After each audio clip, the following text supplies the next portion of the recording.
Good evening, everyone. Welcome to our special cookie edition. We have a special guest who's going to be joining us tonight. We are doing holiday sugar cookies and decorating. We've got all sorts of tips for you for adjusting different recipes, making them eggless or vegan or gluten-free. Roadmap. We've got options for you. We've got frosting tips. Thank you, everybody, for joining in. Our special guest is here. Hello. How are you? Good. How are you? Doing well. So Ready for some cookies? we're really excited, and I've got my helper here. I feel like everybody's got a kitchen helper of some sort right these days. Yes. Gotta have the helpers. So, well, thanks for joining. I'm very excited to do some cookies and decorating with you tonight, virtually as it may be. But do you want to give us a little bit about what Cookies Yeah is about and what recipe we're working with tonight? Yeah, so cookies, yeah, I mean, I started out as, just baking, and I like to bake for people. I'm really good at making cookies, so I just focused on making the cookies that you would have made. A lot of times, you want to make cookies, but you don't have the ingredients, and what's better if they just showed up at your house, right? And they were homemade and delicious. So, Right. today I was going to focus on a sugar cookie because I feel like they're allergy friendly. There's a lot of ways that you can modify it when we're talking about food modifications, and also I feel like they're really festive, and so it transcends the season. You can do holiday cookies. You could do just because cookies. So I'm excited to do some that, and also you can make different size batches and stuff. So I'm excited to talk about all of that today with you. Awesome. Well, let's jump right in. So, where are we starting? So normally I would start by mixing the ingredients, but I really wanted to focus on the cookie decorating and some of the techniques. So I made my dough ahead of time, and I just use a recipe off of All Recipes for like the best rolled sugar cookies. And that's been my go-to. I love it because it makes some nice soft cookies, but they're so beautiful and they don't spread, and they're delicious because I feel like sometimes they could be delicious or beautiful, but not both. So you get the best of both worlds with this recipe. So if we're talking small batch, I already have a dough already prepared. And so a small batch would yield you about this much, and this is about 6 cookies. Um, and so what I like to do when I'm making my cookies is I am going to roll it. Um, you can totally help me. What I like to do when I'm making my cookies is make sure that the dough is nice and cold. The colder it is, the better. I mean, it's really hard right now, which I highly recommend having a rolling pin. Yeah. But nice cold dough will give you some great cookies that don't spread. Another trick that I use is instead of flouring my surfaces, I actually use powdered sugar because then I don't feel weird about, any residues or anything like that. And then I also don't have to worry about, allergens or cross-contaminations if I do like a gluten-free cookie or something. This cookie calls for the traditional like eggs and butter, but you can always sub applesauce or flax or any of those other things if you need to switch up the ingredients. So I have a generously sugared surface, and also to make sure to flour or sugar, in this case, your rolling pin. And then we roll it out. Yes, you can help me. One second. Let me get the hard part out of the way.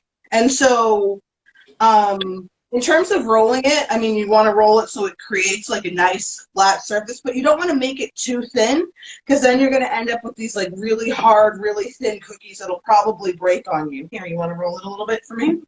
One Okay. thing I have for my rolling pin, they're pretty easy to find, is these basically like rubber bands that you put on the end that are different thicknesses, and that way you can get your cookies pretty consistent, and then you know like what thickness you're rolling to. So if you're new to baking and you're struggling with this, that might be a good investment. So I highly recommend for a good solid cookie to make it no thinner than like a quarter of an inch. So if your nails are short like mine, it's like about the height of a short fingernail.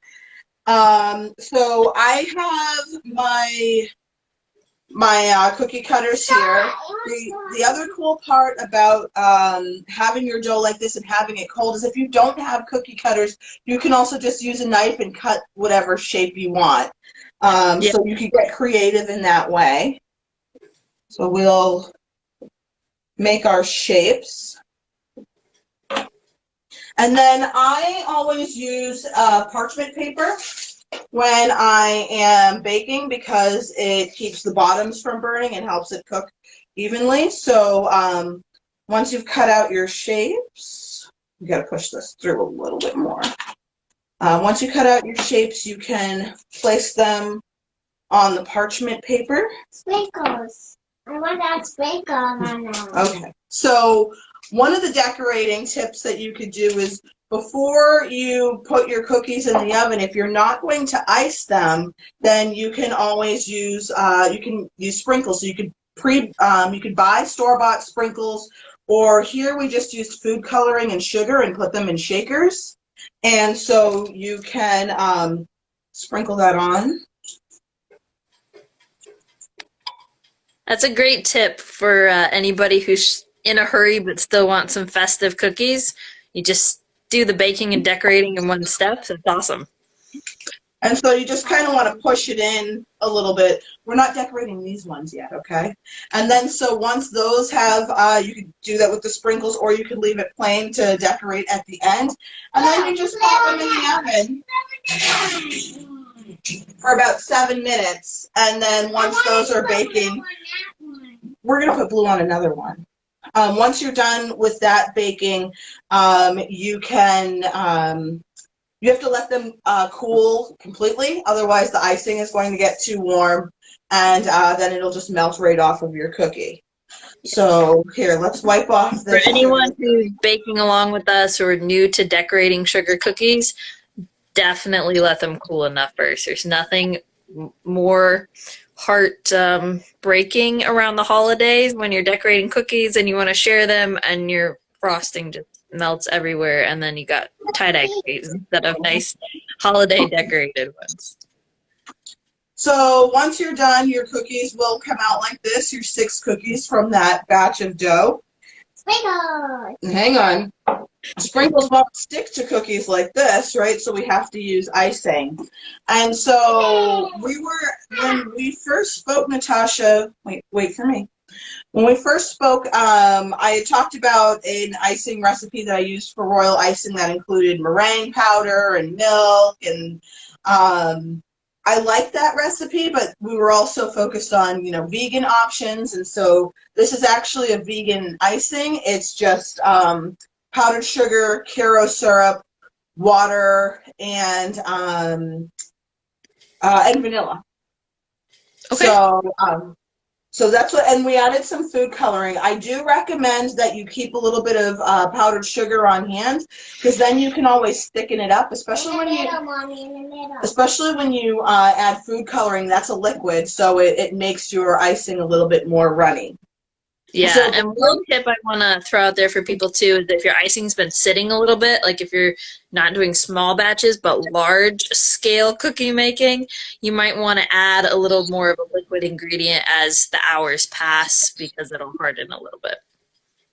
So one of the things that I looked at around the hardening, now normally I had used icing bags, and they're so messy. You can't Yeah. put them down. They leak out of the top. They burst when you're using them. And then also, if you don't use it all, then what do you do with all of that frosting or icing? And so I bought these bottles, and I got them at a craft store, and these are great because I mixed the icing, and then I loaded it right in there. I didn't need a funnel or anything. The consistency of it kind of pours in a nice stream to be able to fill it in. That's And awesome. also, it gives you so much more control than the icing Mommy, can bags. I have the star one? You're going to ice the star one? Yeah. Sure. Yeah, So- this one. Okay, pick that one for me. So we have stockings and stars, and there's two strategies here. Now, we can either, you might want to use, you're going to do rainbows? Okay. So if you wanted to use multiple colors, what you're going to do first is you're always going to outline your cookie.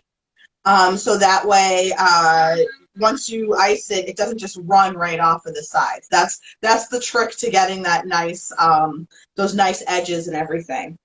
So this one was already, I iced the edges, and then I flooded it, and we're going to talk about flooding techniques, but you might want to decorate on top of a flooded cookie, so we'll do both strategies. So for filling in your cookie, I can put that in the middle. we're going to put it in the middle, right? So for filling in your cookie, you're going to outline it, and I picked holiday colors here, so I've got green, white, and red. I was gonna use those. There you go. No, the green too. All right, well, we'll have to share Anybody the green. watching, if you have a little helper in your kitchen this season, put a message in the chat box. Can I do Okay, we're gonna have to share the green because there's only one green. Also, if you have a problem fighting over colors, put that in. I know in my house we always had to coordinate who's using which color. And so once you can outline it, and you see how much control. Mama? Thank you for sharing. You see how much control it gives me by being able to use the squeeze bottle. So Yeah. I'm gonna show you what it looks like when you a flooding technique. Can you take this one? And so And the white? with your flooding technique, you're going to fill in the place that you outlined. Now, don't worry about filling it in completely, but you are going to fill it in generously. So you can add as much as you need to. And then what you can do is you could take a toothpick, and you could just move it out to the sides. It's another reason to do small batches is you can put so much detail and attention into one cookie. This is definitely the time-consuming part.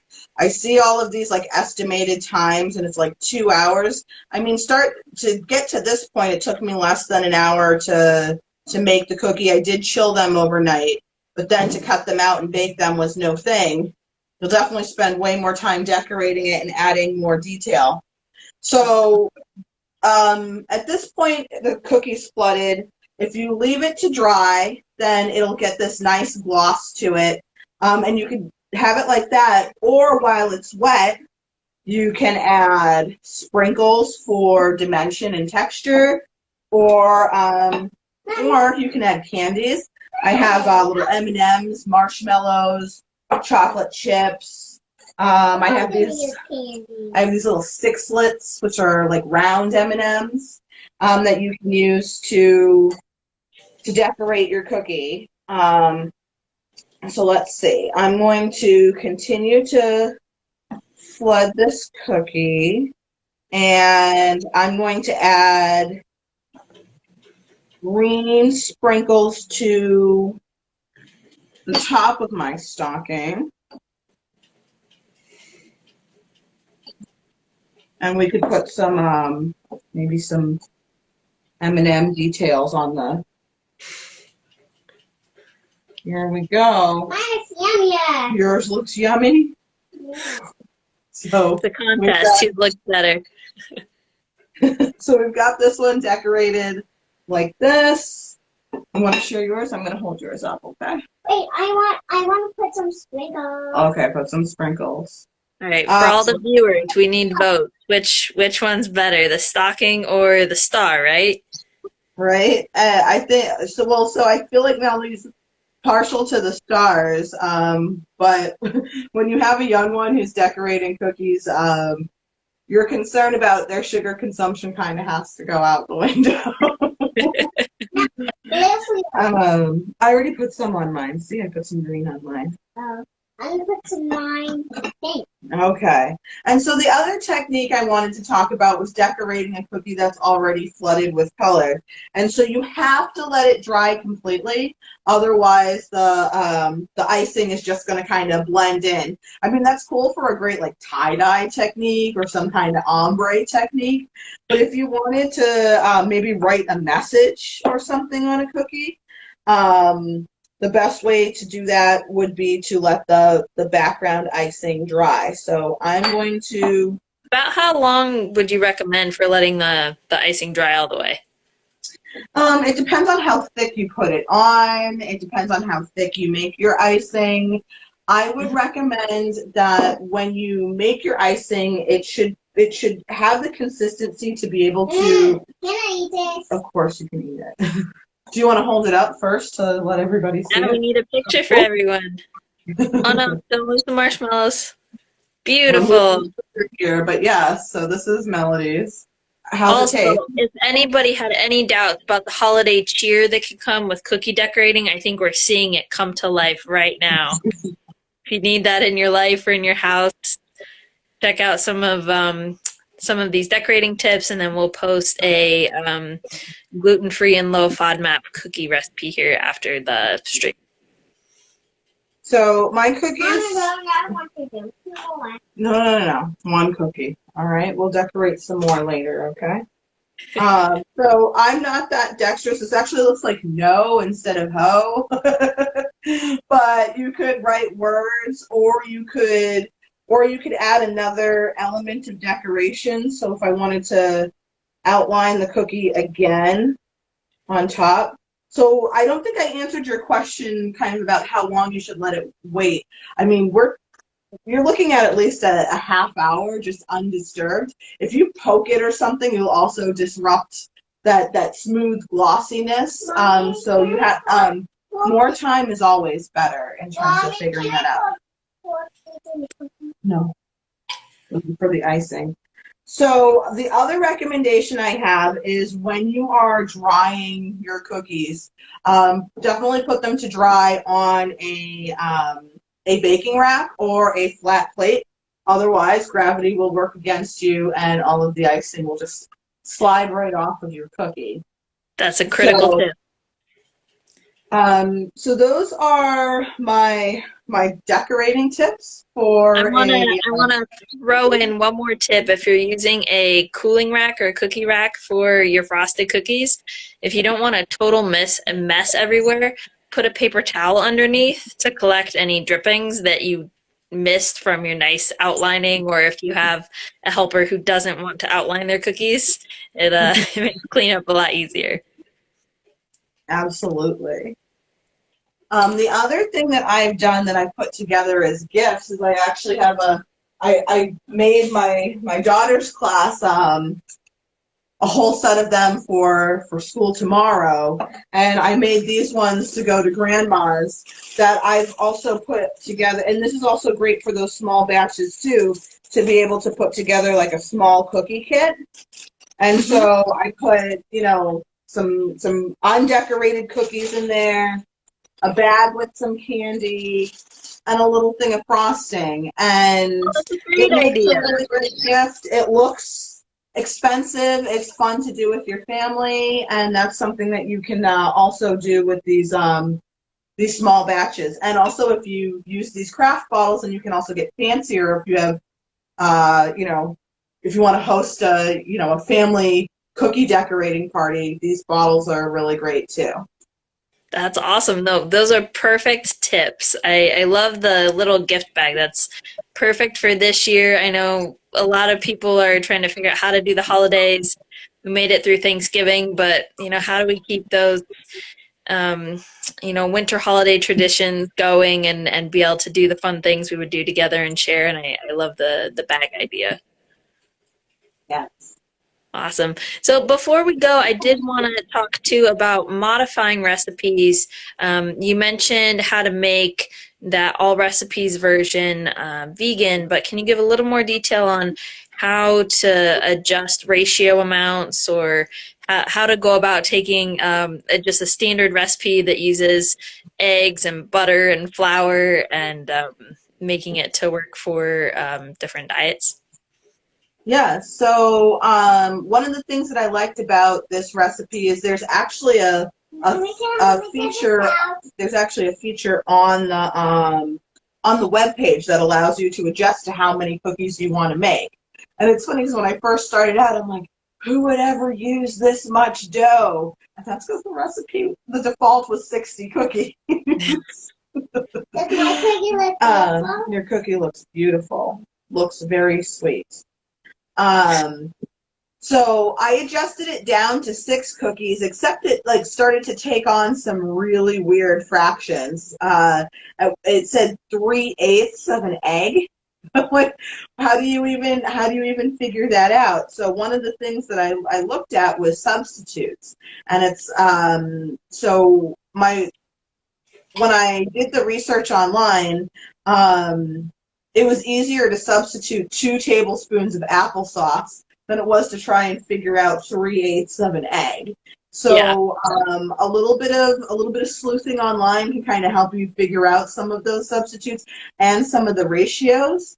But applesauce works great as a substitute for egg or for oil. So if you wanted to sub the butter with applesauce and then use something like flax or something for the egg.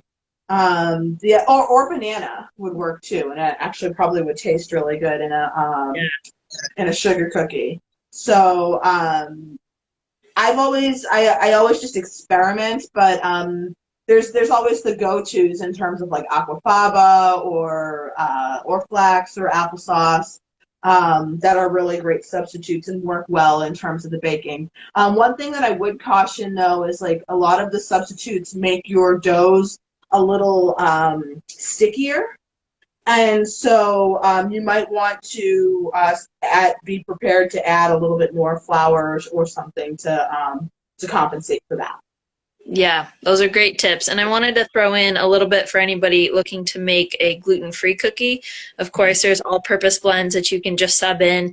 But if you're not crazy about the flavor or texture of those, especially with something as simple as a frosted sugar cookie, you really taste those different flours and starches coming through. So just after this stream, we'll have the sugar cookie recipe posted that I adjusted that's both low FODMAP and gluten-free. So you can check that out. If you are adjusting on your own, I would recommend making sure you have enough starch in there and possibly adding xanthan gum if you're really struggling with the dough crumbling. Like it's one thing to make rolled balls and make cookies out of it, but to do shapes, you need a little bit more of that structure and cohesiveness in the cookie dough. So if you wanted to make your own mix, definitely make sure you have some starch and consider adding xanthan gum. Awesome. Well, are there any other final words or tips for baking? Oh, I forgot. We had somebody who messaged with a question about making variety of cookies for the holidays without having to take out a million ingredients. So do you have any shortcuts with how to spice up your like cookie mix?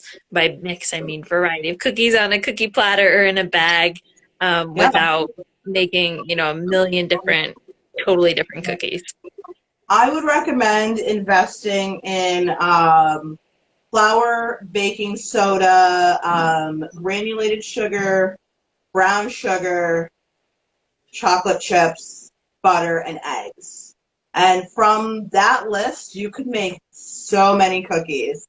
From that list, I mean, you would only need a lovely jam to make shortbread thumbprint cookies. You can make sugar cookies, chocolate chip cookies. You could add things like espresso or to a chocolate chip cookie and make like an espresso chip cookie. Mhm. So I actually that's what my menu is based off of, is like those core ingredients. I can guarantee you those cookies because those are the base. And then when you start to get a little bit fancier, there's a handful of other specialty ingredients. But I think that if you always have those, you'll be able to make a good 8 to 10 cookies, like right off of the top of my head. And then you might need one or two extra ingredients, some nuts or some sprinkles or something like that. But Melody's showing the sprinkles. uh, Awesome. so that's how I would recommend differentiating. The other cool part too is I find that nobody gets upset about a sugar cookie. And when they're nicely decorated like this, you almost forget that they're all the same exact thing, because they have Yeah. such variety and such texture and character. So that's also another way of aesthetically changing up the cookie theme. Yeah, those are great tips. And I just want to throw one out for the frosting as well, because the food coloring adds so much color. You can easily add a little bit of orange juice or some other extract to give a little punch of flavor in the frosting as well, even with a plain cookie. Exactly. Awesome. Well, thank you so much for doing the demo and having all those great tips ready. I think we're all more in the holiday spirit. Definitely love your little kitchen helper and all of her enthusiasm, sprinkles and all. Well, we're excited to make these, and hopefully Santa likes them too. Oh, I think so. All right. Thank you very much and stay safe. Thank you, you too. All right. Stay safe, everyone. Enjoy the whole holiday season. Message us. Either one of us have a lot of expertise baking. So if you have any questions about holiday cookies, feel free to send us a message. And that gluten-free and low-FODMAP sugar cookie recipe will be coming very soon. Have a good night, everyone. Bye. Bye.